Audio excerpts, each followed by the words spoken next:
Let me ask you this. Sometimes when I ask questions, I'll go in like so many roundabout ways, but I was at the chiropractor and I had this hoodie on, right? Take the hoodie off, I put it down. He, works on my back and it was time to leave. And he looks at my hoodie and he goes like, "Oh, that's such a cool hoodie, right?" And he just sees a smiley stick man. And he goes like, "This makes me smile." And I was like, I asked him, I was like, "What does it mean to you?" And he didn't answer it. He was just like, "You make people happy." And I was like, okay, like it made him smile, maybe happy. I was like, maybe that is my purpose, is to make people happy. So when I think about you, like when you wake up in the morning, like you do wake up with this purpose of like, I think I found my purpose in life. Not to say like, when I say you speak on TV, you're constantly talking about stocks. Maybe we don't want to talk about stocks, but do you feel like you have a purpose? Like this is why you are here? For me, it's like I'm focused on like my family, work, Penn State football. Like, dude, Is that the college you went to? yeah, and we're diehard Penn Staters. We are, and then, like my really good friends, dude. It's a pretty like, just like that's your life. yeah, that's my life. You know what I mean? So the thing is like, I don't have like a lot of like, it's like I want to do this or this. I could care less like what others think of me.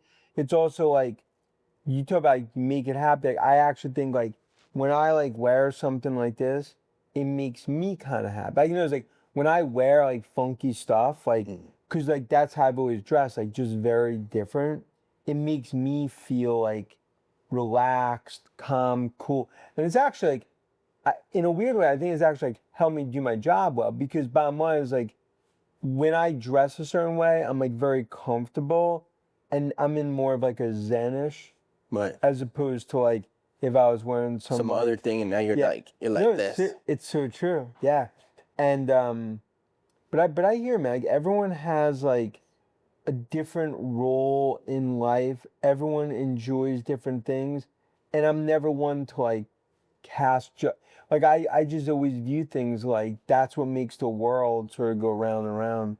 Word. Let me ask you, like, with style and fashion. Like, I grew up in I was born in '81, so I got the '80s style hip hop. Growing up in Brooklyn, '90s. Remember the Jenko pants, the big pants. Yeah. Like when you were in school, like what did you gravitate towards style wise? Not Dan, the grown up man. No, but even going back then, like I was like, so I grew up in Long Island, and I'd say like especially like '80s Long Island when I was like teenager, the most fashion hubs, right? Like especially like New York, Long Island, especially like West Coast by like LA, Venice, stuff like that. Long Island very advanced fashion wise. I would always wear a lot of like Girbaud jeans, funky colors, Cavaricci, a lot of cool color type stuff in terms of like Aka Joe and different things they used to wear. Also, like growing up, like I'd be going to the village when I was like 14 years old, 15 years old. Who brought you there? Your parents brought them? My parents both went to NYU. So like I grew up like very, very entrenched like in New York City. So as like a 14, 15-year-old, from a fashion perspective, I was pretty.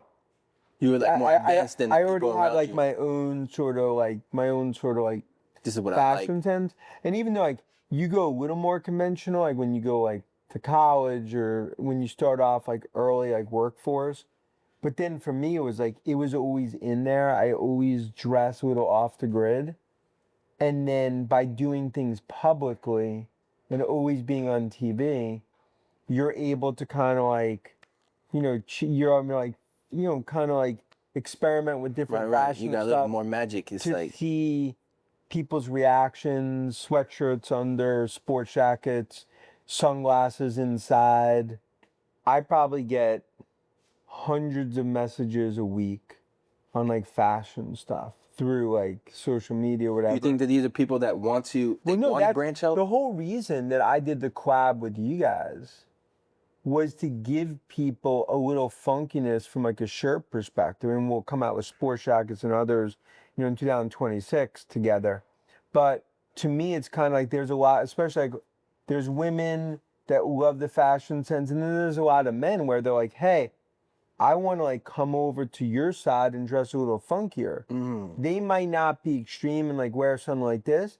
Maybe they want to wear like a shirt like this or whatever. So it's also trying to be like, hey, come over here. It's not that bad over here. put a toe in the water. You don't have to dive in the deep end of the pool. Right, you gotta feel the temperature. You gotta feel the temperature, and I think that's like been a fun dynamic. You know, where I have like a lot of men that come up to me wherever I am, and they're like, "Yo, I love like your shirt. I bought a pink sports jacket, or seeing you, stuff like that." That's the great thing, like from a fashion perspective. But like, I'm a big fan of like, everyone has a different fashion sense. Right. There's people I talk to, like they only wear like black sweatshirts, but That's a decision. that's their thing. Right. So it's like, I don't look at others and be like, I actually respect more people that are like, wear funky stuff, hats, different things, because that's like their fashion sense. Word.